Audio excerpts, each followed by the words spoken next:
మన టిల్లుగాడికి ఇప్పుడు పెద్ద కష్టమే వచ్చి పడ్డట్టుంది. సైడ్ రోల్స్ వేసుకుంటూ టీజర్ టిల్లుతో క్రేజ్ కొట్టేసిన టిల్లు స్క్వేర్తో స్టార్గా మారిన సిద్ధు తాజాగా జాక్తో బోల్తా పడ్డ సంగతి తెలిసిందే.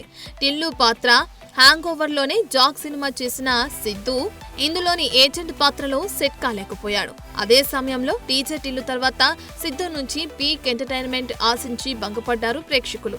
మరోవైపు టీజర్ టిల్లు స్క్వేర్ సినిమాల వసూళ్లు చూసి సిద్ధు తర్వాతి చిత్రాల బడ్జెట్, బిజినెస్లు పెంచేశాడు.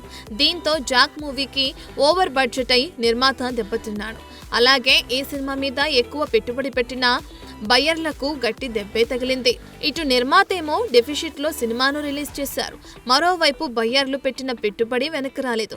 ఆల్రెడీ నష్టం మూటగట్టుకున్న ప్రొడ్యూసర్ ఇప్పుడు బయ్యర్లకు సెటిల్ చేయాల్సిన పరిస్థితికి చేరుకున్నాడట. దీంతో మన స్టార్ బాయ్ కూడా తీసుకున్న డబ్బులో సగం వెనక్కి ఇవ్వక తప్పేలా లేదట. చూడాలి మరి చాంబర్లో చక్కర్లు కొడుతున్న ఈ విషయంలో ఏం ఫలితం రానుందో. For more videos like this, subscribe Big TV channel.